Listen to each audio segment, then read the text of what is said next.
अरे यार, ये काम कल कर लूंगा, और फिर वो कल कभी आता ही नहीं। क्या आपके साथ भी ऐसा होता है?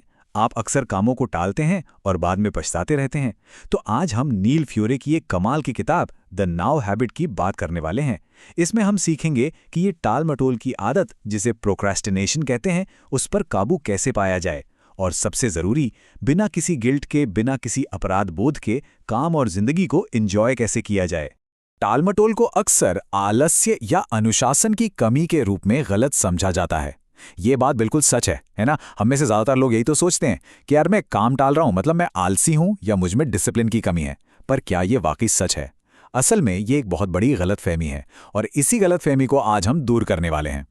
अच्छा, क्या आपके साथ ऐसा होता है कि कोई काम शुरू करने से पहले ही आप सोचते हैं, नहीं यार इसे तो एकदम परफेक्ट करना है, और इसी चक्कर में वो काम कभी शुरू ही नहीं हो पाता? या फिर काम का इतना ज़्यादा स्ट्रेस हो जाता है, इतना तनाव बढ़ जाता है कि आप परेशान हो जाते हैं? अगर हाँ, तो यकीन मानिए ये बातें सिर्फ आपके लिए हैं। तो चलिए अब समझते हैं कि इस टालम टोल का असली सच आखिर है क्या। जैसा कि मैंने कहा, ये आलस बिल्कुल नहीं है। सच तो ये है कि ये हमारे अंदर बैठे डर, तनाव और वो जो हर काम को परफेक्ट करने का दबाव हम खुद पर डालते हैं ना, उसका नतीजा है। चलिए इसको थोड़ा और गहराई से समझते हैं। देखिए, नील फ्योरे की किताब द नाउ हैबिट हमें एक बिल्कुल ही नया नजरिया देती है। ये कहती है कि खुद को कोसना बंद करो, खुद की आलोचना करना बंद करो, और इसकी बजाय खुद के प्रति थोड़ा दयालु बनो। क्योंकि जिस पल हम टालम टोल के असली कारणों को समझ जाते हैं ना, बस उसी पल हम अपनी आदतों को बदलकर एक कहीं बेहतर और ज्यादा प्रोडक्टिव जिंदगी जी सकते हैं। तो जैसा कि हमने बात की, ताल मटोल के पीछे जो सबसे बड़े कारण छिपे हैं वो हैं डर और अपराध बोध, मतलब फियर और गिल्ट।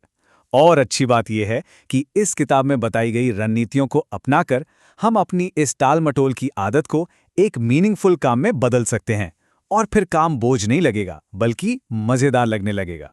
ये बात जानकर आपको शायद थोड़ी हैरानी होगी कि टाल-मटोल आलस नहीं, बल्कि हमारे दिमाग का एक एक डिफेंस मैकेनिज्म है, एक तरह का सुरक्षा कवच। जी हाँ, बिल्कुल सही सुना। फ्योरे यही समझाते हैं कि जब भी हम किसी काम से डरते हैं या बहुत ज़्यादा तनाव में होते हैं, तो हमारा दिमाग हमें बचाने के लिए, हमें प्रोटेक्ट करने के लिए उस काम को टालने लगता है। अब इसके ना 3 मुख्य कारण हैं। पहला, असफलता का डर।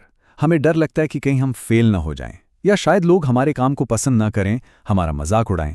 दूसरा कारण है परफेक्शनिज्म का दबाव, मतलब हम हर काम को इतना परफेक्ट करना चाहते हैं कि उसे शुरू करने की हिम्मत ही नहीं जुटा पाते। और तीसरा, जब काम का बोझ बहुत ज्यादा हो जाता है, जब हम ओवरवेल्म्ड हो जाते हैं, तो हमारा दिमाग बस थक जाता है और उस काम को टालने लगता है। अच्छा, एक सवाल है, आपको क्या लगता है, क्या खुद को दोषी महसूस करने से, खुद को कोसने से, यार मैंने काम क्यों टाला, ये सब सोचने से क्या हम काम करने लगते हैं? हम अक्सर यही सोचते हैं कि शायद इससे कुछ फायदा होगा, लेकिन यकीन मानिए ये एक बहुत बड़ी गलतफहमी है। फियोरे का कहना है कि जब हम खुद को दोषी महसूस कराते हैं ना, तो होता क्या है कि हमारी चिंता और भी बढ़ जाती है, और इस बढ़ी हुई चिंता की वजह से हमारी टाल मटोल की आदत कम होने के बजाय और ज्यादा पक्की हो जाती है। ये एक दुष्चक्र की तरह है। इसलिए सल्यूशन खुद को सजा देना नहीं, बल्कि खुद से प्यार करना है, खुद को समझना है और प्रेरित करना सीखना है। तो चलिए, अब प्रॉब्लम की बात तो बहुत हो गई, अब बात करते हैं सल्यूशन की। टाल मटोल पर काबू पाने के लिए कुछ कमाल की रणनीतियों पर नजर डालते हैं। अच्छा, फियोरे का जो सबसे दिलचस्प और मैं कहूंगा सबसे क्रांतिकारी विचार है वो है अपराध मुक्त खेल की शक्ति। मतलब काम से पहले आराम करना और मजे करना जरूरी है ना? उल्टा हम तो यही सोचते हैं कि पहले काम फिर आराम, लेकिन फियोरे कहते हैं नहीं, काम से पहले थोड़ा मनोरंजन करने से, थोड़ा ब्रेक लेने से हमारा ध्यान और भी बेहतर होता है, और काम करने की असली ऊर्जा वहीं से मिलती है। और यहीं पर काम आती है द अनशेड्यूल्ड नाम की एक कमाल की तकनीक। जैसा कि नाम से ही पता चल रहा है, ये पारंपरिक शेड्यूलिंग का उल्टा है। ये हमें सिखाती है कि अपने दिन की प्लानिंग काम से नहीं, बल्कि आराम और मनोरंजन से शुरू करो। मतलब अपने कैलेंडर में सबसे पहले अपने ब्रेक, अपने घूमने फिरने का टाइम, दोस्तों से मिलने का समय, ये सब तय करो।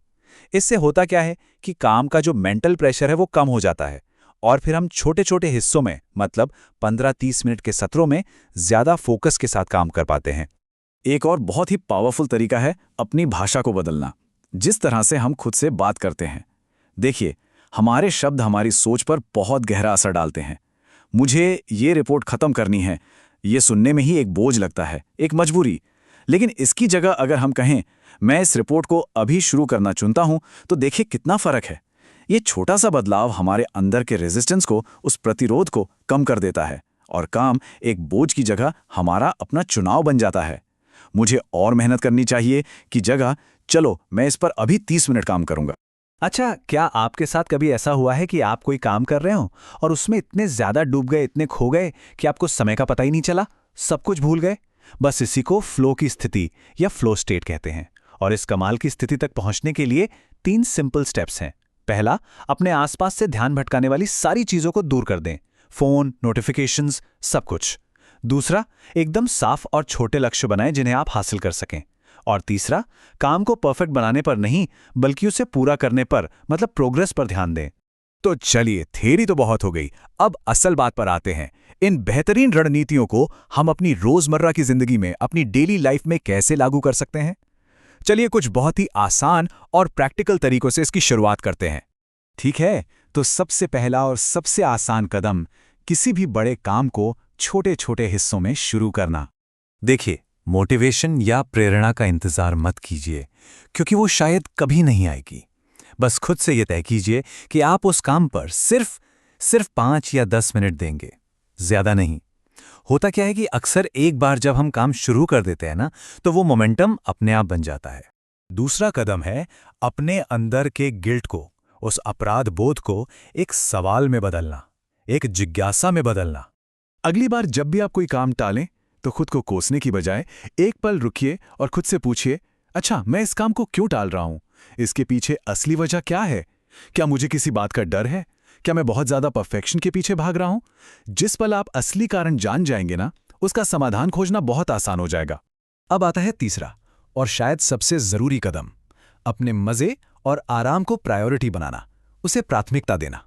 अपने अनशेड्यूल्ड में उन चीज़ों के लिए समय ज़रूर निकालिए जिनसे आपको सच में खुशी मिलती है, चाहे वो कोई किताब पढ़ना हो, एक्सरसाइज करना हो या फिर दोस्तों के साथ गपशप करना हो। और एक बात हमेशा याद रखिए, ये पल आपकी एनर्जी ख़त्म नहीं करते, बल्कि आपकी प्रोडक्टिविटी को और भी ज़्यादा बढ़ाते हैं।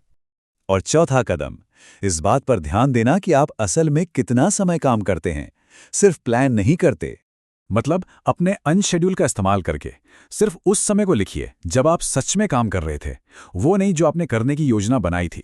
इससे ना आपको अपनी आदतों के बारे में एक सच्ची तस्वीर मिलेगी, और जब आप खुद को बेहतर ढंग से समझेंगे तो सुधार करना भी आसान हो जाएगा। तो आखिर में फियोरे हमें एक बहुत गहरी बात सिखाते हैं। वो कहते हैं कि टाल मटोल से लड़ना नहीं है, उसे समझना है।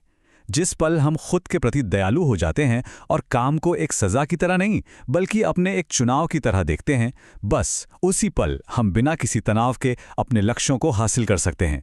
और फिर हम अंततः तनाव या किसी दंड के बिना काम का असली आनंद ले सकते हैं।